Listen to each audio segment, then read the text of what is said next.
శ్రీ గురు గణేష మేధా దక్షిణామూర్తి సహిత శ్రీ బాలా త్రిపురసుందరై నమః. సనాతనం ప్రేక్షకులకు శుభోదయం. 2025 మార్చి నెలలో 11వ తేదీ నుంచి 20వ తేదీ వరకు మేషాది 12 రాశుల వారికి ఎలా ఉండబోతోందో తెలుసుకుందాం. ముందుగా ప్రధానమైనటువంటి గ్రహ మార్పులను గమనిద్దాం. ప్రధానమైనటువంటి గ్రహ మార్పు కనుక మనం చూసుకున్నట్లయితే రవి మీనంలోకి 14వ తేదీ సాయంత్రం నుంచి కూడా ప్రవేశిస్తున్నాడు. ఇదే ప్రధానమైనటువంటి గ్రహ మార్పు అవుతుంది. మరి రవి యొక్క ప్రభావం 12 రాశుల వారి మీద ఎలా ఉండబోతోంది, ఏ రాశుల వారికి అనుకూలం, ఏ రాశుల వారికి ప్రతికూలం, ఈ 10 రోజులు ఎటువంటి జాగ్రత్తలు పాటించుకోవాలి మొదలైన అంశాలన్నీ కూడా తెలుసుకుందాం. ముందుగా మేషరాశి. మేషరాశిలో ఉన్నటువంటి స్త్రీ పురుషుల్ని కనుక మనం చూసుకున్నట్లయితే కుజుడు, గురువు, శుక్రుడు, శని యోగిస్తూ ఉన్నారు. 14వ తేదీ వరకు రవి బలం ఉంటుంది. 14వ తేదీ సాయంత్రం నుంచి కూడా రవి బలం తగ్గుతోంది. ఇంక ఇక్కడి నుంచి ఒక మాసం వరకు కూడా రవి మీకు వ్యయంలోనే సంచారం చేయడం అనేది జరుగుతుంది. ఇలా ఒక్కొక్క గ్రహం క్రమేపీ వ్యయంలోకి వస్తాయి మేషరాశి వారికి. రవి వ్యయంలోకి ఉంటాడు ఇంకా 14వ తేదీ నుంచి సాయంత్రం నుంచి. అలానే బుధుడు ఇప్పటికే వ్యయంలో ఉన్నాడు, శుక్రుడు వ్యయంలో ఉన్నాడు, అలానే రాహు వ్యయంలో ఉన్నాడు. అంటే ఇవి ఇక్కడ యోగిస్తున్నాయా లేదా అనేది పక్కన పెడితే అధిక శాతం గ్రహాలు వ్యయంలోకి వస్తున్న కొద్దీ కూడా మానసిక సంఘర్షణ పెరుగుతుంది. నిద్ర మీద కూడా దీని యొక్క ప్రభావం ఎక్కువగా ఉంటుంది. ఎవరిని నమ్మాలో ఎవరిని నమ్మకూడదో తెలియనటువంటి ఒక కన్ఫ్యూజన్ కూడా పెరిగేటువంటి కాలం అవుతుంది. అందుకని ఇక్కడ కొంచెం జాగ్రత్తగా ఉండాలంటే ముఖంలో ఉండేటువంటి కాంతి కూడా తగ్గుతుంది అనమాట, వ్యయంలోకి గ్రహాలు పెరుగుతూ వెళ్తున్న కారణం చేత. అయితే ఇక్కడ నుంచి ఒక మాసం వరకు కూడా 14వ తేదీ నుంచి ఒక మాసం వరకు కూడా రవి బలం తగ్గుతున్నటువంటి కారణం చేత గొడవలు ఎక్కువగా ఉండటానికి, నిద్ర తక్కువగా ఉండటానికి, ఇవాళ రాత్రి పడుకున్నప్పుడు ఆరోగ్యం బాగానే ఉంటుంది, తెల్లవారు లేసేసరికి ఏదో ఒక చికాకు కలిగించేటువంటి అనారోగ్యం వస్తుంది. అలా ఎప్పుడు ఏ అనారోగ్యాలు కలుగుతాయో ఊహించినటువంటి విధంగా ఉండటం, ఊహించని రీతిలో ఖర్చులు బాగా పెరగడం, విపరీతమైనటువంటి ప్రయత్నాలు చేయడం, చిట్ట చివరికి కొండను తవ్వి ఎలకను పెట్టినటువంటి చందంగా అవన్నీ కూడా సాగటం, తల్లిదండ్రులకు సంబంధించినటువంటి విషయాల్లో కొంత ఇబ్బందులు ఏర్పడతాయి. వాళ్ళు చెప్పేది మీకు నచ్చకపోవటం, మీరు చెప్పేది వాళ్ళు వినకపోవటం, ఇట్లా ఈ యొక్క స్పర్ధలన్నీ కూడా పెరిగేటువంటి కాలం కనుక కొంచెం జాగ్రత్తగా ఉండవలసినటువంటి కాలం మేషరాశి వారికి. అయితే ఈ 10 రోజుల వరకు చూసుకున్నప్పుడు మాత్రం ఆర్థిక స్థితిగతులు చాలా అనుకూలంగా సాగుతున్నాయి. కొద్దిపాటి ఒడిదుడుకులతో కాలం ప్రారంభమవుతున్న అనుకూలమైన ఫలితాలతోటే మళ్ళీ ఈ 10 రోజులు కూడా వెళ్ళేటువంటి స్థితి గోచరిస్తోంది. మొండి బాకీలు తీర్చడానికి కానీ చేసే ప్రయత్నాలు కూడా కలిసి వస్తాయి. బాధ్యతలు నెరవేర్చుకోవడానికి కానీ మీ వంతు సహాయ సహకారాలు కూడా ఇతరులకు అందించేటువంటి ప్రయత్నం చేస్తారని చెప్పుకోవాలి. కుటుంబ సభ్యుల యొక్క తోడ్పాటు కూడా ఇక్కడ లభించడానికి అవకాశాలు ఏర్పడుతున్నాయి. పని వాళ్ళ వలన కాస్త ఇబ్బందులు రావడానికి అవకాశాలు గోచరిస్తున్నాయి. ఉద్యోగస్తులకు సహోద్యోగులతో అవగాహన రాహిత్యం అనేటువంటిది ఏర్పడుతుంది. వృత్తి వ్యాపారాన్ని కూడా సజావుగా సాగడానికి అవకాశాలు ఏర్పడుతున్నాయి. దూర ప్రాంత ప్రయాణాలు కూడా సానుకూలపడతాయి. ప్రతి పని కూడా అవుతుంది. కాకపోతే ఏంటంటే కొంచెం ఎక్కువగా ప్రయత్నాలు చేయవలసినటువంటి అవసరాలు అయితే ఏర్పడుతున్నాయని చెప్పుకోవాలి. వయసులో పైబడినటువంటి వారు ఎవరైతే ఉన్నారో వీరు మాత్రం కొంచెం ఆరోగ్యాది విషయాల్లో తగు జాగ్రత్తలు పాటించుకునేటువంటి ప్రయత్నాలు చేయటం అనేది మంచిది. మేషరాశి వారు మరింత అనుకూలమైనటువంటి ఫలితాలను సొంతం చేసుకోవడానికి ఈ కాలం అంతా మానకుండా ప్రతినిత్యం శ్రీరామ రక్షా స్తోత్రాన్ని పారాయణ చేయడం అనేది మంచిది. తదుపరి వృషభ రాశి. వృషభ రాశిలో ఉన్నటువంటి స్త్రీ పురుషులకు రవి, బుధ, శుక్ర, రాహువులు యోగిస్తున్నారని చెప్పుకోవాలి. రవి బలం ఇంకా కూడా పెరుగుతోంది 14వ తేదీ సాయంత్రం నుంచి కూడా. ఇలా ఒక్కొక్క గ్రహం ఏకాదశంలోకి వస్తున్నటువంటి కారణం చేత వృషభ రాశి వారికి బలం పెరుగుతున్నదని చెప్పుకోవాలి. ఇంచుమించుగా సుమారుగా 14వ తేదీ సాయంత్రం నుంచి కూడా ఒక నెల కాలం వరకు కూడా రవి ఇక్కడ మీనంలోనే సంచారం చేస్తున్నటువంటి కారణం చేత వృషభ రాశి వారికి జరిగేటువంటి మేలు ఏమిటి అంటే కనుక బాగా ఖరీదైనటువంటి వస్తువులు ఎప్పటి నుంచో కొనుక్కుందాం అనుకుంటున్నాం, సానుకూల పడట్లేదు, వాటిని ఇక్కడ కొనుగోలు చేసుకోవడానికి అవకాశాలు ఏర్పడతాయి. దీర్ఘకాలికమైనటువంటి అనారోగ్యాల నుంచి, చర్మ వ్యాధుల నుంచి ఉపశమనం కలగడానికి అవకాశాలు ఏర్పడతాయి. అలానే ఆర్థికంగా మీరు ఏమైనా వసూళ్లు చేసుకుందాం అనుకుంటున్నారు, మొండి బాకీలను వాటిని వసూలు చేసుకోవడానికి కానీ చేసే ప్రయత్నాలు కూడా సానుకూలపడతాయి. బ్యాంకు రుణాలు తీర్చగలుగుతారు. చిట్టి పొట్టి అప్పులు ఏవైతే ఉన్నాయో బాగా చికాకు కలిగిస్తూ వేధిస్తున్నటువంటివి తీరకుండా అవి తీర్చడానికి కానీ చేసే ప్రయత్నాలు కూడా కొంతవరకు అనుకూలిస్తాయి. అలానే అధికారులతో సయోధ్య కుదరడానికి అవకాశాలు మాత్రం కొంచెం తక్కువగా ఉన్నాయని చెప్పుకోవాలి. ట్రాన్స్ఫర్ల కోసం, ప్రమోషన్స్ కోసం చేసేటువంటి ప్రయత్నాలు ఈ కాలంలో మీరు ముమ్మరం చేస్తారని చెప్పని చెప్పుకోవచ్చు. ఇంచుమించుగా కాలమంతా కూడా సానుకూలంగా సాగుతుంది రవి యొక్క బలం ఉన్నటువంటి కారణం చేత ఇక్కడి నుంచి మాసం వరకు కూడా. అయితే ఈ 10 రోజుల వరకు ప్రత్యేకించి చూసుకున్నట్లయితే కనుక తగాదాలు, వివాదాలు కొంచెం పెరగడానికి అవకాశాలు ఉన్నాయి. అయితే ఈ తగాదాలు, వివాదాల్లో కూడా మీదే పైచేయిగా సాగుతోంది. కోర్టు కేసులు కూడా అనుకూలంగా పరిణమిస్తాయని చెప్పుకోవాలి. వృత్తి, ఉద్యోగ, వ్యాపారాల పరంగా కూడా పెద్దమైనటువంటి ఇబ్బందులు లేవు. అంటే లే ఆఫ్స్ ఉంటాయేమో అని భయపడేటువంటి ఉద్యోగస్తులకు కూడా ఏదో ఒక రకంగా అందులోంచి మీరు బయటపడడానికి, లేకపోతే టీం మారడం వలన సేవ్ అవ్వడానికి, లేదా ఉద్యోగం పోయినా వెంటనే ఇంకో ఉద్యోగం రావడానికి కూడా అవకాశాలు ఏర్పడుతున్నాయి కనుక వీటి పరంగా కూడా పెద్దగా ఇబ్బందులు అయితే మాత్రం లేవు. అయితే ఇక్కడ వ్యయాధిపతి అయినటువంటి కుజుడి యొక్క స్థితిగతులు కొంత అనుకూలంగా లేనటువంటి కారణం చేత మాట తీరు విషయంలో మాత్రం తగు జాగ్రత్తలు పాటించుకుంటూ ఉండాలి. రహస్య శత్రువులను కనిపెట్టడంలో మాత్రం వైఫల్యం చెందుతారు. కొంచెం అహంకారం పెరగడానికి అవకాశాలు ఉంటాయి. వాటి విషయంలో జాగ్రత్తలు పాటించుకునేటువంటి ప్రయత్నం చేయండి. విద్యార్థులకు ఈ కాలం అనుకూలంగా ఉంది. పోటీ పరీక్షల్లో నెగ్గుకు రాగలుగుతారు.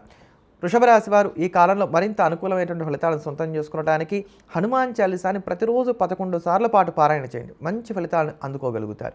తదుపరి మిథున రాశి. మిథున రాశిలో ఉన్నటువంటి స్త్రీ పురుషులను కనుక మనం చూసుకున్నట్లయితే బుధుడు యోగిస్తున్నాడు. 14వ తేదీ సాయంత్రం తర్వాత నుంచి కూడా రవి యొక్క బలం పెరుగుతోంది. ఇలా 14వ తేదీ సాయంత్రం తర్వాత నుంచి కూడా రవి బలం ఇంచుమించుగా ఒక మాసం వరకు తోడు ఉన్నటువంటి కారణం చేత మీకు ఏం జరుగుతుంది అంటే, మిగతా గ్రహ బలాలు తక్కువగా ఉన్నప్పటికీ ఆదాయపరంగా మీకు వచ్చేటువంటి ఇబ్బందులు ఏవైతే ఉన్నాయో వాటిల్లో మీకు పెద్దమైనటువంటి ఇబ్బందులు రావు. టెనెంట్స్ లేరు, మనం ఏదైనా రెంట్కి ఇద్దాం అనుకుంటున్నాం, ఇప్పుడు టెనెంట్స్ వస్తారు. అలానే ఏదో పిల్లల మీద ఆధారపడినటువంటి పెద్దవారు ఎవరన్నా ఉన్నారు, వాళ్ళు ఏవో డబ్బులు ఇవ్వాలి, ఇస్తే కానీ మీ సమస్యలు తీరవు, ఇస్తారో లేదో తెలియట్లేదు, వాళ్ళు ఇవ్వడానికి అవకాశాలు అనేటువంటివి ఏర్పడతాయి. అలానే విద్యార్థులు కూడా ఇది చాలా అనుకూలమైనటువంటి కాలంగా చెప్పుకోవాలి. చాలా షార్ప్గా ఉంటారు, బద్ధకం అనేటువంటిది బాగా తగ్గుతుంది, వేగంగా నిర్ణయాలు తీసుకుంటారు, త్వరగా స్పందించడానికి అవకాశాలు అనేటువంటివి ఏర్పడతాయి. అలానే ఆధ్యాత్మిక కార్యక్రమాల్లో పాలు పంచుకుంటారు. నియమంగా చేసేటువంటి కార్యక్రమాలకి ఇక్కడ శ్రీకారం చుడతారు. అంటే రోజు కూడా ఒక పుస్తకం చదవటం అని కావచ్చు, రామకోట రాయడం అని కావచ్చు, రోజు గుడికి వెళ్ళడం అని కావచ్చు, ఏదైనా వ్రతాలు కావచ్చు, ఇట్లాంటి వాటికి కూడా ఇంకెక్కడి నుంచి ఒక నెల రోజుల వరకు కూడా అవకాశాలు అనేటువంటివి ఏర్పడతాయని చెప్పుకోవాలి. అధికారులతో ఉన్నటువంటి గొడవలు సమసిపోవడానికి అవకాశాలు ఈ యొక్క ఉద్యోగస్తులకు ఏర్పడతాయని చెప్పని కూడా చెప్పుకోవచ్చు. బెటర్ జాబ్స్ కోసం ప్రయత్నాలు సాగించేటువంటి వారు కూడా అనుకూలమైనటువంటి కాలం. ముఖ్యంగా కొత్త కోర్సులు నేర్చుకోవాలనేటువంటి ఆసక్తి కూడా ఈ సమయంలో ఏర్పడుతుందని చెప్పుకోవాలి. అయితే ఈ 10 రోజుల వరకు చూసుకున్నప్పుడు మీకు చాలా అనుకూలంగానే కాలం వెళ్తోంది. చిన్నపాటి ఒడిదుడుకులు ఉంటాయి, ముఖ్యంగా కుటుంబపరమైనటువంటి సమస్యలు ఉంటాయి. కనుక కుటుంబపరమైనటువంటి విషయాలు మాత్రం జాగ్రత్తగా ఉండాలి. ప్రేమికులు తమ ప్రేమలను ఇంట్లో చెప్పి ఒప్పించుకోవడానికి గాను చేసే ప్రయత్నాలు ఇక్కడ అంతగా ఫలించేటువంటివి కావు కనుక తగు జాగ్రత్తలు పాటించుకోవాలి. పుండ్లు కానీ, రక్త సంబంధమైనటువంటి అనారోగ్యాలు కానీ, తలనొప్పితో వచ్చేటువంటి ఇబ్బందులు కానీ ఇక్కడ కొంచెం పెరగడానికి అవకాశాలు ఉన్నాయి కనుక ఇటువంటి అనారోగ్యాల విషయంలో కూడా తగు జాగ్రత్తలు పాటించుకునేటువంటి ప్రయత్నం చేయడం మాత్రం అవసరం అని చెప్పుకోవాలి. మిథున రాశి వారు ఇటువంటి దోషాలను తగ్గించుకోవడానికి, మరింత అనుకూలమైనటువంటి ఫలితాలను సొంతం చేసుకోవడానికి ఈ కాలమంతా ప్రతినిత్యం దుర్గా ఆపదోద్ధారక స్తోత్రాన్ని వీలైనన్ని ఎక్కువ సార్లు పారాయణ చేయడం అనేది మంచిది. తదుపరి కర్కాటక రాశి. కర్కాటక రాశిలో ఉన్నటువంటి స్త్రీ పురుషులకు గురు శుక్రుడు సంపూర్ణంగా యోగిస్తున్నారు. ఇక్కడ కర్కాటక రాశి వారికి కనుక చూసుకున్నట్లయితే భాగ్యంలోకి రవి 14వ తేదీ నుంచి కూడా ప్రవేశిస్తున్నాడు. అష్టమంలో నుంచి రవి వెళ్ళిపోవడం అనేది శుభమే అయినా భాగ్యంలో కూడా రవి సంచారాలు అనేటువంటివి అంత అనుకూలించేటువంటివి కావు. భాగ్యంలో రవి సంచారం ఉన్నటువంటి కారణం చేత మీకు ఎవరి నుంచి అయితే గనక మీరు సహాయం కోరుకుంటున్నారో ఆ సహాయం మీరు ఆశించినంత స్థాయిలో రావడానికి అవకాశాలు తక్కువగా ఉంటాయి. కొంచెం చిన్న చూపు చూస్తారు, బంధువులు కావచ్చు, శ్రేయోభిలాషులు కావచ్చు, మిమ్మల్ని కాస్త చిన్న చూపు చూడడానికి అవకాశాలు ఎక్కువగా ఉన్నాయి.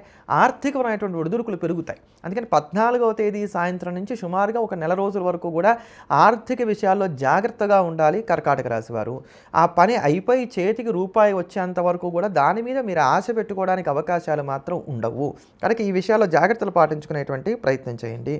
ఆదాయాన్ని మించినటువంటి ఖర్చులు పెరుగుతూ ఉంటాయి కనుక ఈ ఆర్థిక విషయాల్లో చాలా జాగ్రత్తగా ఉండవలసినటువంటి కాలం. తప్పదు అనుకుంటే తప్ప సెల్ఫ్ డ్రైవింగ్ అయినంత వరకు కూడా ఇక్కడ అవాయిడ్ చేయడం అనేది మంచిది. అయితే వెహికల్కి రిపేర్ రావడం, లేదా చిన్నపాటి గాయాలు ఏమైనా తగులుతూ ఉంటాం, లేదా దాని మీద స్క్రాచెస్ లాంటివి పడడం, ఇట్లాంటి చికాకులు అనేటువంటివి కూడా పెరుగుతూ ఉంటాయి. ప్రయాణం చేయక తప్పదు. ఆ ప్రయాణం వల్ల పెద్దదైనటువంటి లాభం ఏది కూడా ఉండదు. మీకన్నా పైన ఉండేటువంటి సుపీరియర్స్ ఎవరైతే ఉన్నారో వారితో గొడవలు జరగడానికి అవకాశాలు ఉంటాయి కనుక ఈ విషయాల్లో కూడా జాగ్రత్తలు తీసుకోవాలి.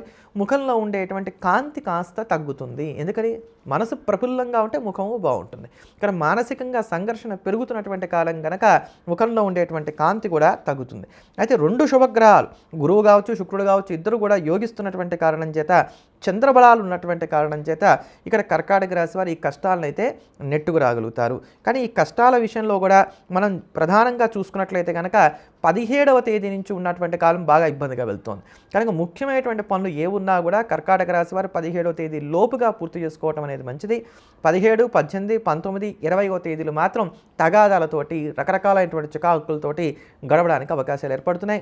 విద్యార్థులు కూడా కొంచెం శ్రమను అధికంగా చేయవలసినటువంటి కాలంగా చెప్పుకోవాలి.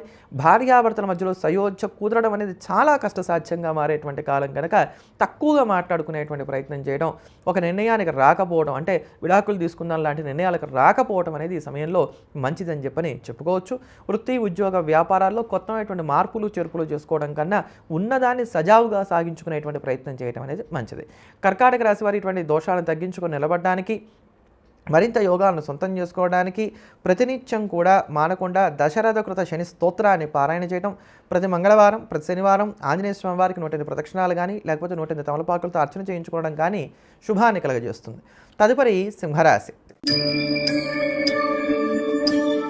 సింహరాశిలో ఉన్నటువంటి స్త్రీ పురుషులకు కుజ, బుధ, శుక్రుడు సంపూర్ణంగా యోగిస్తున్నారని చెప్పని చెప్పుకోవాలి. ఇక్కడ ఇంచుమించుగా అష్టమంలో రవి సంచారం 14వ తేదీ సాయంత్రం నుంచి కూడా సాగుతోంది. ఒక్కొక్క గ్రహం క్రమేపీ సింహరాశి వారికి అష్టమంలోకి చేరుతున్నాయి. అధిక శాత గ్రహాలు అష్టమంలో సంచారం చేస్తున్నప్పుడు ఎవరికీ కూడా అంతగా అచ్చి రావడం అనేటువంటిది ఉండదు. కనుక సింహరాశి వారు కొంచెం జాగ్రత్తగా మెలగవలసినటువంటి కాలాల్లోకే వెళ్తున్నారని చెప్పని చెప్పుకోవాలి. ముఖ్యంగా రాశ్యాధిపతి అయినటువంటి రవి తనకంతా కాకుండా ఉన్నటువంటిది మిత్రక్షేత్రమైనా అంత బలాన్ని ఇవ్వకుండా ఉన్నటువంటి మీనరాశిలో అష్టమంలో సంచారం చేయడం అనేది ఇక్కడి నుంచి మాసం వరకు ఉంటుంది. కనుక ఈ మాసం రోజుల్లో మీరు ప్రధానంగా తీసుకోవాల్సిన జాగ్రత్తలు ఏమిటంటే కనుక గొడవలకి తావివ్వకుండా ఉండటం, నన్ను అంటావా లాంటి పదాలు వాడకుండా ఉండటం, శత్రుత్వాలు పెరుగుతూ ఉంటాయి కనుక కొంచెం జాగ్రత్తలు అధికంగా పాటించుకోవడం, ప్రతి పని కూడా సస్పెన్స్గా ఉంటుంది. ఉత్కంఠ అనేటువంటిది లేకుండా మీకు ఆ పని అవ్వడం అనేది జరగదు. ఏదో మీ బాస్ పిలుస్తాడు మిమ్మల్ని, అమ్మో ఏం జరుగుతుందో ఏమిటో ఒక కంగారు, ఒక ఆందోళన, ఒక పెద్దదైనటువంటి ఇబ్బంది, అక్కడికి వెళ్ళిన తర్వాత ఊపిరి పీల్చుకునే విధంగా సంఘటన ఉండడానికి అవకాశం ఉంటుంది. అది వ్యక్తిగత జాతకం మీద ఆధారం. కనుక ఇట్లా ఉత్కంఠ నేర్పే విధంగా ఉంటుంది. కానీ అధికారులతో కానీ లేకపోతే కనుక జీవిత భాగస్వామితో కానీ లేదా మీ శ్రేయోభిలాషులు కానీ మీ బంధువర్గం కానీ వీళ్ళెవ్వరితో కూడా అంతగా సరిపడదు. వారు చెప్పేది మీకు నచ్చదు, మీరు చెప్పేదాంతో వాళ్ళు ఏకీభవించరు. ఇటువంటి అవగాహన రాహిత్యం అనేటువంటిది కొంచెం ఎక్కువగా ఉంటుందని చెప్పుకోవాలి. ఈ సమయంలో పిల్లలతో కొంచెం జాగ్రత్తగా ఉండాలి. వాళ్ళని కొట్టడం లేకపోతే వాళ్ళని సరైన దారిలో పెట్టడం కోసం చెప్పని కొంచెం హార్ష్గా ప్రవర్తించడం ఇట్లాంటివి చేయకపోవడమే ఉత్తమం చెప్పుకోవాలి. వాళ్ళ నుంచి మీరు కోరుకునేటువంటి సహాయం కావచ్చు, అంటే వయసులో పెద్దవారైతే వారి నుంచి మీరు కోరుకునేటువంటి సహాయం కావచ్చు. ఒకవేళ వయసులో పిల్లలు చిన్నవారైనట్లయితే కనుక మీరు కోరుకున్నట్టుగా వాళ్ళు ఉండటం కావచ్చు. రెండూ కూడా ఇక్కడ సాధ్యపడడానికి అవకాశాలు తక్కువగా ఉంటాయి వచ్చే నెల 14, 15 తేదీల వరకు. కనుక సింహరాశి వారు కొంచెం జాగ్రత్తగా ఉండాలి. అయితే ఈ 10 రోజులు కూడా మనం చూసుకున్నట్లయితే కనుక ఈ 10 రోజులు కూడా ఆదాయ వ్యయాలు సరిసమానంగా ఉంటున్నాయి. వృత్తి, ఉద్యోగ, వ్యాపారాల పరంగా ఒత్తిళ్లు కూడా పెరుగుతూనే ఉన్నాయి. కనుక కొంచెం నిదానమే ప్రధానమైనటువంటి సూత్రాన్ని పాటించడం అనేది సింహరాశి వారికి మంచిది. సింహరాశి వారి ఈ కాలమంతా సింహరాశి వారి ఇటువంటి ఒడిదుడుకులను తట్టుకొని నిలబడడానికి ఈ కాలమంతా ప్రతినిత్యం కూడా శ్రీరామ రక్షా స్తోత్రాన్ని పారాయణ చేయడం, రామచంద్రమూర్తిని విశేషంగా పూజించడం అనేది మంచిది. తదుపరి కన్యారాశి. కన్యారాశిలో ఉన్నటువంటి స్త్రీ పురుషులను గురుబలం బాగా నడిపిస్తున్నది అని చెప్పని చెప్పుకోవాలి. రవి యొక్క బలం మీకు 14వ తేదీ సాయంత్రం నుంచి తగ్గుతోంది. అనేకమైనటువంటి గ్రహాలు మీకు సప్తమంలో సంచారం చేస్తున్నటువంటి కారణం చేత చికాకులు పెరుగుతాయి. అంటే ఇక్కడ కన్యారాశి వారికి మొట్టమొదటి జ్ఞాపకం పెట్టుకోవాల్సింది ఏంటంటే కనుక లాభ నష్టాలు లేనటువంటి సరిసమానమైనటువంటి స్థితి కొనసాగుతోంది. కొత్తగా వచ్చేటువంటివి ఏవీ లేవు, కొత్తగా పోయేటువంటివి కూడా ఏవీ లేవు. కనుక ఈ మానసిక సంఘర్షణని జాగ్రత్తగా మీరు బ్యాలెన్స్ చేయగలిగితే చాలు. ఇది బాగా జ్ఞాపకం పెట్టుకోండి. అయితే రవి సప్తమంలోకి 14వ తేదీ సాయంత్రం నుంచి ప్రవేశించి సుమారు ఒక మాసం పాటు ఇక్కడే ఉంటాడు. కనుక దీనివల్ల కలిగేటువంటి లాభ నష్టాలు ఏమిటి అని చూసుకున్నట్లయితే కనుక ఆటంకాలు ఎక్కువగా ఉంటాయి. ప్రతి పని కూడా ఎదురీతగా సాగడానికి అవకాశాలు ఏర్పడతాయి. భార్యాభర్తల మధ్యలో ఈగో క్లాషెస్ ఉండడానికి అవకాశాలు ఏర్పడతాయి. మీరు అనుకున్నది ఒకటి, జరిగేది మరొకటిగా ప్రయాణాలన్నీ కూడా సాగుతూ ఉంటాయి. అజీర్ణ సమస్యలు ఏమైనా వేధించడానికి అవకాశాలు ఏర్పడుతున్నాయి. వృత్తి, వ్యాపారాల పరంగా కొంచెం జాగ్రత్తగా ఉండాలి. ఉద్యోగస్తులైనటువంటి వారికి పెద్దమైనటువంటి ఇబ్బందులు ఉండవు. ఉద్యోగస్తులైనటువంటి వారి ప్రధానికి కూడా కొడుతూ ప్రధానికి కూడా కానీలే అన్నట్టుగా వెళ్ళిపోయినట్లయితే వారికి మాత్రం పెద్దమైనటువంటి ఇబ్బందులు ఉండవు. కానీ వ్యాపారస్తులైనటువంటి వారికి మాత్రం ఇది కొంచెం చికాకు కలిగించేటువంటి కాలంగానే మనం చెప్పుకోవాలి. అయితే ఈ 10 రోజుల వరకు పరిమితమై చూసుకున్నట్లయితే కనుక పెద్దమైనటువంటి ఇబ్బందులు ఏవి కూడా ఈ యొక్క కన్యారాశి వారికి లేవు. 17వ తేదీ వరకు కూడా 17వ తేదీ వరకు మీరు ఏ పనులు ఏ ప్రకారంగా మీరు అనుకుంటున్నారో అవన్నీ పనులన్నీ అలా చక్కగా సజావుగా చేసుకోవచ్చు. స్వయంకృత అపరాధాలు చోటు చేసుకున్నంతవరకు ఇబ్బందులు ఉండవు. 17వ తేదీ తర్వాత నుంచి కూడా ఆర్థికమైనటువంటి ఇబ్బందులు, నీలాప నిందలు, తగాదాలు, వివాదాలు, కోపతాపాలు ఎక్కువగా ఉండటం, అనారోగ్య సమస్యలు కాస్త వేధించడం, ఇట్లాంటి వాటన్నిటికీ అవకాశాలు ఏర్పడుతున్నాయి కనుక వీటి విషయంలో తగు జాగ్రత్తలు పాటించుకునేటువంటి ప్రయత్నించండి. కన్యారాశి వారు ఇటువంటి ఇబ్బందులు తట్టుకొని నిలబడడానికి ప్రతినిత్యం కూడా నవగ్రహ స్తోత్రాన్ని, ఆదిత్య హృదయ స్తోత్రాన్ని పారాయణ చేయటం, విశేషంగా సూర్యారాధన చేయటం అనేది మంచిది. తదుపరి తులారాశి. తులారాశిలో ఉన్నటువంటి స్త్రీ పురుషుల్ని కనుక మనం చూసుకున్నట్లయితే బుధరాహువులు సంపూర్ణంగా యోగిస్తున్నారు ఇక్కడ అని చెప్పుకోవాలి. అలానే రవి యొక్క బలం 14వ తేదీ నుంచి పెరుగుతోంది కనుక ఇది చాలా మంచి విషయం అవుతుంది. తులారాశి వారికి రవి బలం పెరుగుతుంది. ఒక్కొక్క గ్రహం మెల్లగా తాము ఇచ్చేటువంటి యోగాలను ఇస్తున్నాయి. అక్కడ శుక్రుడు వక్రగతిలో ఉండటం అనేటువంటిది కొంత దోషప్రదమైన, రవి యొక్క బలం పెరగడం అనేటువంటిది మాత్రం ఈ యొక్క తులారాశి వారికి మంచిది. ఏమవుతుంది, సుమారుగా 14వ తేదీ సాయంత్రం నుంచి కూడా ఇంచుమించుగా ఒక నెల రోజుల వరకు కూడా మీకు 6వ ఇంట్లోనే రవి సంచారం ఉంటుంది. ఈ 6వ ఇంట్లో రవి సంచారం ఉండటం వల్ల రవి ఇచ్చేటువంటి యోగాలు ఏమిటి అని చూసుకున్నట్లయితే కనుక కోర్టు కేసుల్లో గెలుపొందడానికి అవకాశాలు ఏర్పడతాయి. ఇది వరకు మీరు వేటిని చూసైతే భయపడ్డారో, బెంగపడ్డారో వాటిని కూడా తొలగిపోయి ఏదైనా సరే ఎదుర్కొంటాను అనేటువంటి ఒక మొక్కవోని ధైర్యాన్ని కూడా మీరు సొంతం చేసుకోగలుగుతారు. బాధలు తగ్గడానికి అవకాశాలు ఎక్కువగా ఉంటాయి. ముఖ్యంగా వివిధ రకాలైనటువంటి వృత్తుల్లో, వ్యాపారాల్లో ఉన్నటువంటి వారికి చక్కటి ఫలితాలు కూడా కలుగుతాయని చెప్పుకోవాలి. ఉద్యోగస్తుల్లో కూడా ధైర్యం పెరుగుతుంది. బెటర్ జాబ్స్ కోసం ప్రయత్నాలు సాగించేటువంటి వారు కూడా అనుకూలమైనటువంటి కాలం అనేటువంటిదిగా మనం చెప్పుకోవాలి. ఒకదాని తర్వాత ఒకటిగా క్రమేపీ ఒక్కొక్క సమస్యను తీసుకొని దాన్ని సాల్వ్ చేసుకుంటూ ముందుకు వెళ్ళేటువంటి ప్రయత్నాలు చేస్తారు. ఇన్నాళ్ళు లేనటువంటి ఒక మనోధైర్యం అనేటువంటిది ఏర్పడుతుంది. నాకు ఎవరు సహాయ సహకారాలు అక్కర్లా, నేను దేనైనా సాధించుకోగలుగుతాననేటువంటి ఒక ధైర్యం ఏర్పడుతుంది. అలానే ఆత్మవిశ్వాసం పెరగడంతో పాటుగా ఉత్సాహాన్ని కూడా కలిగి ఉంటారు. సమయాన్ని వృధా చేయకూడదనేటువంటి నిర్ణయాలు చాలా గట్టిగా తీసుకుంటారు. గతంలో కన్నా ఇప్పుడు మరింత చురుకుగా పనిచేస్తూ పనివేళను పెంచుకునేటువంటి ప్రయత్నం చేస్తారు తులారాశి వారికి. ఇంకా 14వ తేదీ తర్వాత నుంచి కూడా మీ టైం టేబుల్ చాలా పర్ఫెక్ట్గా ఉంటుందని చెప్పని చెప్పుకోవాలి. ఎదుటివారి మీద ఆధారపడడం అనేది పూర్తిగా మానివేస్తారు. గురుబలం కొంచెం తక్కువగా ఉన్నటువంటి కారణం చేత ఆర్థికమైనటువంటి ఒత్తిళ్లు మాత్రం ఉంటాయి. ఆర్థికంగా మీరు కొంచెం చికాకు పడడానికి అవకాశాలు ఏర్పడుతున్నాయి. మినహాయిస్తే తతిమ అంతా ఎక్కడ తులారాశి వారికి పెద్దగా చెప్పుకోదగినటువంటి ఇబ్బందులు లేవు. భార్యాభర్తల మధ్యలో ఉండేటువంటి చికాకులు కూడా ఇక్కడ తగ్గడానికే అవకాశాలు ఎక్కువగా ఉన్నాయి. అంటే ఇద్దరు కలిసి కూర్చొని మాట్లాడుకోవడానికి కావాల్సిన అవకాశాలు తగ్గుతాయేమో తప్ప వేరేవేం లేవు. మీరు కూడా ఏం చేస్తారంటే ఎక్కడికక్కడ కట్టడి చేసుకుంటూ వెళ్ళిపోతారంటే ఈ సమయం దీనికి, ఈ సమయం దీనికి, ఈ సమయం దీనికి, ఇలా చక్కటి ప్లానింగ్ అనేటువంటిది ఏర్పాటు చేసుకుంటారని కూడా మనం చెప్పుకోవచ్చు. చాలా అనుకూలమైనటువంటి కాలమే తులారాశి వారికి నడుస్తోంది. రిజిస్ట్రేషన్లు, శుభకార్యాలు, అలానే ఈ రాశిలో ఉన్నటువంటి విద్యార్థులు రాసేటువంటి ఎగ్జామ్స్లో సక్సెస్ అవ్వడం కావచ్చు, ఇట్లా ప్రతి అంశానికి కూడా ఈ 10 రోజుల వరకు ఉన్నటువంటి కాలాన్ని చూసుకున్నా కూడా పెద్దమైనటువంటి ఇబ్బందులు లేవు. కాస్త చికాకు ఉంటాం, ఒత్తిడి ఉంటాం అనేది నిత్య జీవితంలో సహజం. వాటిని అధిగమించగలుగుతారు. ఇప్పుడు వాటిని అధిగమించగలుగుతున్నప్పుడు యుద్ధానికి వెళ్ళేటువంటి వాడు అర్జునుడే అంటే విజయం తథ్యమని కదా అర్థం. కనుక వాటన్నిటిని కూడా సాధించుకోగలుగుతారు తులారాశి వారు అని చెప్పని ఇక్కడ మనం చెప్పుకోవచ్చు. పెట్టుబడుల మీద ఎక్కువగా దృష్టిని సారిస్తారు. ఎక్స్ట్రా ఇన్కమ్ సోర్సెస్ని ఎలా పెంచుకోవాలనే దాని మీద ఆలోచనలు చేస్తారు. దీనికి భిన్నంగా మీకు విపరీతమైన కష్టాలు వస్తున్నాయంటే అది కేవలం వ్యక్తిగత జాతక లోపంగానే మీరు భావించాలి తప్ప గోచారంలో పెద్దమైనటువంటి ఇబ్బందులు లేవండి.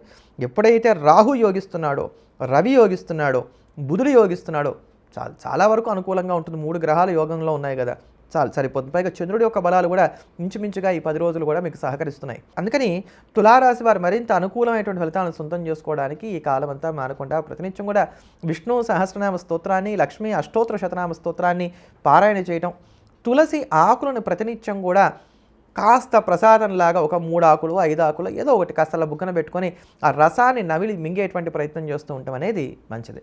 తదుపరి వృశ్చిక రాశి. వృశ్చిక రాశిలో ఉన్నటువంటి స్త్రీ పురుషులకు గురు శుక్రుడు సంపూర్ణంగా యోగిస్తున్నారు అని చెప్పుకోవాలి. 14వ తేదీ సాయంత్రం తర్వాత నుంచి కనుక చూసుకున్నట్లయితే రవి మీకు పంచమంలోకి ప్రవేశిస్తున్నాడు. ఇక్కడి నుంచి సుమారుగా 1 మాసం వరకు కూడా పంచమంలోనే రవి యొక్క సంచారం నడుస్తుంది. పంచమంలో రవి ఉన్నప్పుడు జరగడానికి అవకాశాలు ఏమేమి ఉంటాయి అంటే మనసు ప్రశాంతంగా ఉండదు, ఒక నిర్ణయం తీసుకోవడం అనేది కష్టసాధ్యంగా ఉంటుంది, తల్లిదండ్రులకి పిల్లలకి మధ్యలో గొడవలు బాగా పెరుగుతాయి. అంటే వృశ్చిక రాశిలో ఉన్నటువంటి తల్లిదండ్రులకి వాళ్ళ పిల్లలకి, వృశ్చిక రాశిలో ఉన్నటువంటి వారికి వారి తల్లిదండ్రులకి ఈ గొడవలు పెరగడానికి కానీ అవకాశాలు ఎక్కువగా ఉంటాయి. ఏదో సాధిద్దాం అనేటువంటి తపన, ఏం చేయాలో దానికి కావాల్సినటువంటి మార్గాలు ఏమిటో తెలియనటువంటి అయోమయంతో కూడినటువంటి స్థితి. అందరూ బాగున్నారు, అందరూ ముందుకు వెళ్ళిపోతున్నారు, నాకే ఏమీ కావట్లేదు అనేటువంటి ఒక బెంగ, బాధ ఆవరించడానికి అవకాశాలు ఏర్పడతాయి. అంటే మానసిక పరమైనటువంటి కృంగుబాటే ఎక్కువగా ఉంటుంది కనుక మనోధైర్యాన్ని పెంచుకునేటువంటి ప్రయత్నం చేసినట్లయితే సరిపోతుంది. అయితే ఈ 10 రోజుల వరకు చూసుకున్నప్పుడు మాత్రం వృశ్చిక రాశి వారికి చాలా చక్కగా దివ్యంగా ఉంది.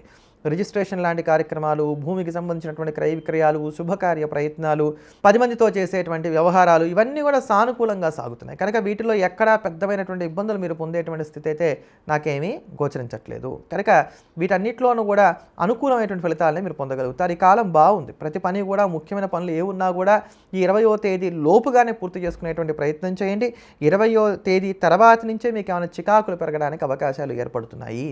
వృశ్చిక రాశి వారు మరింత అనుకూలమైనటువంటి ఫలితాలను సొంతం చేసుకోవడానికి ప్రతినిత్యం కూడా హనుమాన్ చాలీసాని 11 సార్లకి తక్కువ కాకుండా పారాయణ చేయటం అనేది మంచిది. తదుపరి ధనుసు రాశి. ధనుసు రాశిలో ఉన్నటువంటి స్త్రీ పురుషులకు ఇక్కడ మనం చూసుకున్నట్లయితే కనుక బుధ శుక్రుడు సంపూర్ణంగా యోగిస్తున్నారు అని చెప్పని మనం చెప్పుకోవచ్చు. రవి యొక్క బలం కాస్త తగ్గుతోంది. తృతీయంలో ఉన్నటువంటి రవి చతుర్థంలోకి వెళ్తున్నాడు. చతుర్థంలో రవి 14వ తేదీ సాయంత్రం నుంచి సుమారుగా నెల రోజుల వరకు కూడా ప్రయాణం చేస్తాడు. దీనివల్ల కలిగేటువంటి లాభ నష్టాలు ఏమిటి అని కనుక మనం చూసుకున్నట్లయితే కనుక ఎవరితోనూ సరిపడదు. బంధువులతో ముఖ్యంగా సరిపడడానికి అవకాశాలు తక్కువగా ఉంటాయి. సౌకర్యాలు లేకపోవడానికి లేదా ఉన్న వాటిని అనుభవించడానికి అవకాశాలు లేకపోవడం అనేటువంటిది ఉంటుంది. ఇష్టం లేనటువంటి ప్రయాణాలు చేయవలసినటువంటి స్థితిగతులు ఏర్పడతాయి. శారీరకంగా, మానసికంగా చికాకులు కూడా పెరిగేటువంటి కాలం. కొంచెం అవగాహన అనేటువంటి లోపిస్తుంది కనుక ఎవరైనా సరే మీకు నచ్చజెప్పేటువంటి వారు, మీతో ప్రియంగా కాకుండా మీకు అరిచైనా సరే హితం చెప్పేటువంటి వారు ఎవరైతే ఉన్నారో వారి యొక్క మాట వింటూ ముందుకు వెళ్ళేటువంటి ప్రయత్నాలు చేయడం అనేది మాత్రం చాలా అవసరం. ఇలా ఒక్కొక్క గ్రహం కూడా చతుర్థంలోకి ధనుసు రాశి వారికి చేరుతున్నటువంటి కారణం చేత ఇది సుఖస్థానం కనుక ఈ సుఖము అనేటువంటిది ఇంకా దెబ్బతింటానికి అవకాశాలు ఏర్పడుతున్నాయి. పైగా ఇది జాతకరీత్యా చూసుకున్నప్పుడు మర్మస్థానం కూడా. అందుకని కొంచెం ఒదిగి ఉండటం, నిదానమే ప్రధానమైనటువంటి సూత్రాన్ని పాటించడం, చూద్దాం చేద్దాం లాంటి పదాలతోటి కాలక్షేపం చేస్తూ ఉంటాం. తొందరపాటుతనానికి బాగా దూరంగా ఉండేటువంటి ప్రయత్నాలు చేయటం అనేది చాలా అవసరం ధనుసు రాశి వారికి. అయితే ఈ 10 రోజుల వరకు చూసుకున్నప్పుడు ధనుసు రాశి వారికి చాలా అనుకూలంగా ఉంది. పెద్దమైనటువంటి ఇబ్బందులు ఏవీ లేవు. చికాకులతో మొదలైనటువంటి కాలం అనుకూలంగా పూర్తవుతోంది కనుక ముఖ్యమైనటువంటి పనులు ఏ ఉన్నా ఈ సమయంలో పూర్తి చేసుకోవటం అనేటువంటిది మాత్రం ధనుసు రాశి వారికి చాలా అవసరం అని చెప్పని మనం స్పష్టంగా చెప్పవచ్చు. విద్యార్థులకు మాత్రం కాలం దివ్యంగా సాగుతోంది.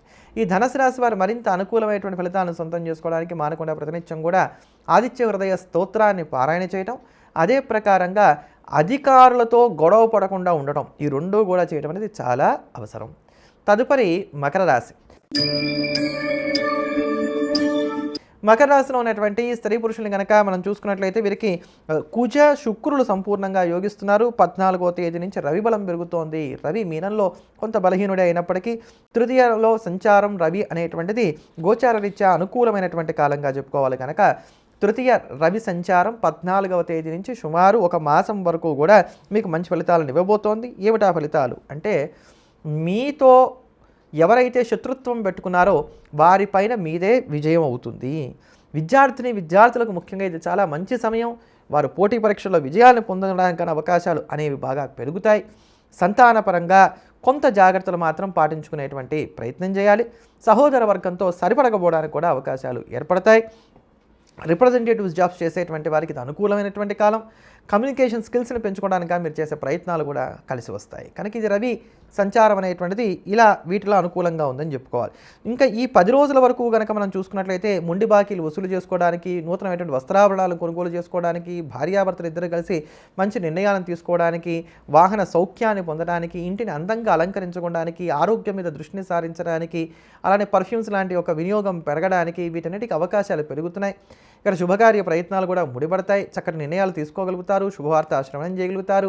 విదేశీయాన ప్రయత్నాలకు ఏర్పడుతున్నటువంటి ఆటంకాలు ఏవైతున్నాయి ఇవన్నీ కూడా తొలగిపోవడానికి అవకాశాలు ఏర్పడుతున్నాయి. వృత్తి, ఉద్యోగ, వ్యాపారాన్ని కూడా సజావుగా సాగుతాయి. నూతనమైనటువంటి పెట్టుబడుల మీద దృష్టిని సారిస్తారు. సేవింగ్స్ కూడా కలిసి రావడానికి అవకాశాలు ఏర్పడుతున్నాయి. ఇలా మకర రాశి వారికి ఇంచుమించుగా ఈ 10 రోజులు ఉన్నటువంటి కాలం మాత్రం చాలా వరకు అనుకూలంగా సాగుతున్నదని చెప్పనే మనం చెప్పుకోవచ్చు. కానీ మీ మనసుకి ఎలా తోస్తే అలా వెళ్తారు. ఈరోజు ఆఫీస్కి సెలవు పెడదాం అనుకున్నారు, సెలవు పెడతారు. లేదు కష్టపడి పనిచేద్దాం అనుకున్నారు, చక్కగా కష్టపడి పని చేయగలుగుతారు. అంటే మీ మానసిక సంతోషానికే అధికమైనటువంటి ప్రాముఖ్యతని ఈ 10 రోజులు ఇస్తారని చెప్పని మనం చెప్పుకోవచ్చు.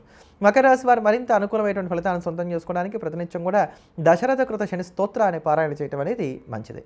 తదుపరి కుంభరాశి. కుంభరాశిలో ఉన్నటువంటి స్త్రీ పురుషుల్ని కనుక మనం చూసుకున్నట్లయితే శుక్రుడు మాత్రమే సంపూర్ణంగా యోగిస్తున్నాడు. జన్మంలో ఉన్నటువంటి రవి 14వ తేదీ సాయంత్రం నుంచి ద్వితీయంలో సంచారం చేయబోతున్నాడు. ఏమవుతుంది ద్వితీయంలో రవి సంచారం జరుగుతూ ఉంటే అంటే ఇక్కడ మొట్టమొదటగా చెప్పుకోవలసింది ఈ యొక్క ద్వితీయ రవి సంచారం వలన ఆర్థికపరమైనటువంటి ఒడిదుడుకులు. ఇప్పటికే అర్ధాష్టమ గురుడు వల్ల రకరకాలుగా ఆర్థికంగా సతమతం అయిపోతున్నటువంటి వారు కుంభరాశి వారు. కనుక ఆ ఆర్థికమైనటువంటి ఇబ్బందులు ఇంకాస్త పెరిగేటువంటి కాలం. ముఖ్యంగా వ్యాపారస్తులకు పెట్టుబడులు పెడుతూ వెళ్ళడమే తప్ప రొటేషన్లు అనేటువంటివి టైట్ అవుతాయి. అందుకని చెప్పని ఇక్కడి నుంచి ముఖ్యంగా ఒక నెల రోజుల వరకు కూడా ఎంత జాగ్రత్తలు మీరు పాటించుకోగలిగితే ఆర్థిక విషయాల్లో వ్యాపారస్తులైనటువంటి వారికి అంత మంచిది. మీరు మాట్లాడేటువంటి విధానంలో మీకు తెలియకుండానే ఎదుటివారు హర్ట్ అయ్యే విధంగా మాట్లాడడానికి అవకాశాలు ఉంటాయి. కనుక మాట తీరు విషయంలో కొంచెం జాగ్రత్తలు పాటించుకునేటువంటి ప్రయత్నం చేయాలి. విలువైనటువంటి వస్తువుల యొక్క భద్రతా విషయంలో జాగ్రత్తగా ఉండాలి. ఈ నెల రోజుల్లో విలువైనటువంటి వస్తువుల్ని కనుక తాకట్టు పెట్టినట్లయితే వాటిని విడిపించడం అనేది చాలా కష్టంగా మారుతుంది. అందుకే ఎప్పటికీ రావని చెప్పను నేను, కానీ బాగా కష్టంగా మారుతుంది. ముఖ్యమైనటువంటి దస్తావేజులు కావచ్చు, సెంటిమెంట్ వస్తువులు కావచ్చు, అవి కాస్త తడబడడానికి అవకాశాలు అనేటువంటివి ఏర్పడుతూ ఉంటాయి. గవర్నమెంట్ నుంచి మీరు కోరుకునేటువంటి వెసులుబాట్లు ఏమన్నా ఉన్నట్లయితే రావు. జరిమానాలు లాంటివి కూడా పడడానికి అవకాశాలు ఏర్పడుతున్నాయి. భార్యాభర్తల మధ్యలో కూడా సఖ్యత అనేటువంటి తక్కువగా ఉంటుంది. ఎందుకంటే కుటుంబ స్థానంలోనే రవి, కుటుంబ స్థానంలోనే బుధుడు, కుటుంబ స్థానంలోనే శుక్రుడు, కుటుంబ స్థానంలోనే రాహు. అయితే శుక్రుడు అక్కడ ఉండటం వల్ల పెద్ద దోషం లేకపోయినా తతిమా గ్రహాలు అక్కడ ఉన్నటువంటి కారణం చేత ఈ యొక్క కుటుంబ స్థానంలో ఉండేటువంటి చికాకులు, వివాదాలు ఇవి కూడా పెరగడానికి అవకాశాలు అనేటువంటివి ఎక్కువ అవుతున్నాయని చెప్పని మాత్రం మనం చెప్పుకోవచ్చు. ముఖ్యమైనటువంటి పనులు ఏ ఉన్నా వాటన్నిటినీ కూడా కొంచెం 18 ఆ ప్రాంతాల నుంచి అంటే 17వ తేదీ 18వ తేదీ ఆ తర్వాత నుంచి చేసుకునేటువంటి ప్రయత్నాలు చేయడం అనేది మాత్రం కుంభరాశి వారికి అవసరం. ఈ 17, 18 తేదీలు వచ్చేంత వరకు దేన్ని పెద్దగా పట్టించుకోకుండా చూసి చూడనట్టుగా వదిలేస్తూ రోజువారీ పనులకు పరిమితం అవడం అనేది ఉత్తమం. విద్యార్థులకి కొంతవరకు అనుకూలంగా ఉంది. శ్రమపడినట్లయితే సానుకూలమైనటువంటి ఫలితాలను సొంతం చేసుకోగలుగుతారు. ఒకవేళ నమ్మడానికి మధ్యవర్తిత్వాలకు, షూరిటీ సంతకాలకు ఇట్లాంటి వాటికి దూరంగా ఉండాలి. ఉద్యోగాలు మానేసి వ్యాపారంలోకి రావడానికి ఇదంత అనుకూలమైనటువంటి కాలం కాదు. అలానే ఉద్యోగాలు కూడా దినదినగండా నూరేళ్లాయుర్ధంగా సాగడానికి అవకాశాలు ఏర్పడుతున్నాయి. కుంభరాశి వారు ఈ కాలమంతా మానకుండా ప్రతినిత్యం కూడా విశేషించి నవగ్రహ స్తోత్రాన్ని పారాయణ చేయడం, ముఖ్యంగా దుర్గా ఆపదోద్ధారక స్తోత్రాన్ని వీలైన ఎక్కువ సార్లు పఠించేటువంటి ప్రయత్నం చేయండి. ఎక్కడో ఒకటి నుంచి ఒక మార్గం లభించడం, మీకున్నటువంటి కష్టాల్లోంచి బయటపడడానికి అవకాశాలు అనేటువంటివి ఏర్పడతాయి. తదుపరి మీనరాశి. మీనరాశిలో ఉన్నటువంటి స్త్రీ పురుషులను చూసుకున్నట్లయితే కనుక శుక్రుడు మాత్రమే యోగిస్తున్నాడు. ఒక్కొక్క గ్రహం మెల్లగా క్రమేపీ అన్నీ కూడా జన్మంలోకి వస్తున్నాయి. జన్మంలో అనేకమైనటువంటి గ్రహాలు సంచారం చేస్తూ ఉన్నప్పుడు అంతగా ఆనుకూలతలు అనేటువంటివి ఉండవు. ముఖ్యంగా 14వ తేదీ సాయంత్రం నుంచి ఒక మాసం వరకు రవి జన్మంలో సంచారం చేయబోతున్నాడు. రవి జన్మంలో సంచారం చేయడం వలన ఏంటంటే ప్రతి చిన్న విషయాన్ని కూడా మనం భూతద్దంలో చూస్తాం. నెగిటివ్ థాట్స్ అనేవి పెరగడానికి అవకాశాలు అనేటువంటివి అధికంగా ఉంటాయని చెప్పుకోవాలి. శారీరక అనారోగ్యాలు కూడా పెరిగేటువంటి కాలం. పొట్టకి సంబంధించినటువంటి ఇబ్బందులు కూడా ఈ నెలలోపుగా రావడానికి అవకాశాలు ఏర్పడతాయి. అయితే మనమన్నా ఎక్కువగా తిరుగుతాం, లేదా రకరకాలైనటువంటి కారణాల చేత బాధ్యతల వల్ల లేకపోతే వృత్తిపరంగా ఎక్కడో ఒకడికి ఎప్పుడూ ప్రయాణాలు చేస్తూ ఉండవలసినటువంటి స్థితి ఉంటుంది. అంటే రెస్ట్లెస్గా కాలాన్ని గడుపుతాం. ఇంకా 14వ తేదీ సాయంత్రం నుంచి ఒక నెల రోజుల వరకు కూడా విశ్రాంతి అనేటువంటిది మీనరాశి వారికి లభించడానికి అవకాశాలు తక్కువ. అది శారీరకంగా కావచ్చు, మానసికంగా కావచ్చు. కోపం బాగా పెరుగుతుంది, చికాకులు ఎక్కువగా ఉంటాయి. అలానే మిమ్మల్ని ఎదుటివారు తక్కువ చేసి మాట్లాడడానికి అవకాశాలు ఎక్కువగా ఉంటాయి. అలసట వేగంగా వస్తుంది. మీరు భోజనం కావచ్చు, నిద్ర కావచ్చు సకాలంలో ఉండడానికి అవకాశాలు కొంచెం తక్కువగా ఉంటున్నాయి. అనవసరమైనటువంటి చిక్కుల్లో మిమ్మల్ని ఇరికింపజేయడానికి కూడా అవకాశాలు ఏర్పడుతున్నాయి. క్రయ విక్రయాల విషయంలో కూడా పట్టు విడుపుగా వెళ్ళేటువంటి ప్రయత్నాలు చేయక తప్పనటువంటి కాలంగా చెప్పుకోవాలి. అయితే ఈ 10 రోజుల వరకు ఉన్నటువంటి కాలాన్ని కనుక మనం చూసుకున్నట్లయితే కొంచెం మీకు ఈ యొక్క 14వ తేదీ నుంచి ఉన్నటువంటి కాలం కాస్త బాగుంది అని చెప్పుకోవాలి. కనుక 14వ తేదీ వరకు కూడా ఆర్థిక విషయాల్లో ఆచితూచి వ్యవహరించండి. ఏ ఇంట్లో అయినా సరే జాగ్రత్తగా ఉండండి. 14వ తేదీ తర్వాత నుంచి కూడా కొంచెం ఆర్థికమైనటువంటి వెసులుబాటు మాత్రం లభిస్తుంది. వృత్తి ఉద్యోగ వ్యాపారాల పరంగా చేస్తున్నటువంటి వాటిని అంటిపెట్టుకుని ఉండటమే మంచిది తప్ప కొత్తమైనటువంటి వాటికి వెళ్ళడం కానీ మార్పులు చేర్పులు చేసుకోవడం కానీ అంత అనుకూలమైనటువంటిది కాదు. ప్రేమలు కూడా ఇక్కడ వివాదాస్పదం అవుతాయి. ఒకరిని నమ్మటం, మధ్యవర్తిత్వాలు, షూరిటీ సంతకాలు, అప్పులు ఇవ్వడం, అప్పులు చేయడం ఇట్లాంటి వాటికి దూరంగా ఉండవలసినటువంటి కాలంగా మీనరాశి వారికి చెప్పక తప్పనటువంటి స్థితి. మీనరాశి వారి విషయంలో ఒకటి బాగా జ్ఞాపకం పెట్టుకోండి, చాలామంది భయపెడుతున్నారు మీనరాశి వారిని. అసలు భయపడవలసినటువంటి అవసరం లేదు. ఎందుకు లేదు? మీ పని మీరు చేసుకుంటూ వెళ్ళిపోండి. ఉద్యోగం చేస్తున్నానా లేదా, నా జీతం నాకు వచ్చిందా లేదా, ఇలా చూసుకుంటూ వెళ్ళిపోండి. మీకు పెద్దగా సమస్యలు రావు. ఏదైనా కొత్తగా చేద్దాం, నేను ఎందుకు ఇలానే ఉండాలి, నేను ఎందుకు ఎదుగుదల వైపు దృష్టిని సారించకూడదు, ఇట్లాంటి వాటి ప్రయత్నాలు చేసినప్పుడు మీరు కాస్త ఇబ్బంది పడతారు. అలానే గతంలో చేసినటువంటి అప్పులు ఏమన్నా ఉన్నట్లయితే వాటి వలన కూడా కాస్త ఇబ్బంది పడడానికి అవకాశం ఉంటుంది కనుక ఆర్థికపరమైనటువంటి సర్దుబాట్లు మాత్రం ఎప్పటికప్పుడు చేసేసుకోండి. ఒకళ్ళ నుంచి ఏదన్నా కావాలి అనేటువంటి ఆశ మాత్రం పెట్టుకోకండి. అది సహాయం కావచ్చు, ఏదన్నా కావచ్చు. ఆఖరికి జీవిత భాగస్వామి నుంచి అయినా సరే దేంట్లోనూ కూడా ఎక్స్పెక్టేషన్స్ అనేటువంటివి పెట్టుకోకుండా ఉండండి. మీకు అసలు ఏ ఇబ్బందులు రాకుండా హాయిగా మీరు ముందుకు వెళ్ళగలుగుతారు. మీనరాశి వారి ఇటువంటి ఇబ్బందులను తట్టుకొని నిలబడడానికి ప్రతినిత్యం కూడా నవగ్రహ స్తోత్రాన్ని పారాయణ చేయడం, శివకవచ స్తోత్రాన్ని పారాయణ చేయడం అనేది మంచిది. విస్తారంగా చక్కగా శివారాధన చేయండి. పరమేశ్వర అనుగ్రహంతో ఆనందంగా జీవించగలుగుతారు. మరోమారు మళ్ళీ కలుద్దాం. ఎల్లప్పుడూ దేశాన్ని ప్రేమిద్దాం, దైవాన్ని స్మరిద్దాం. స్వస్తి.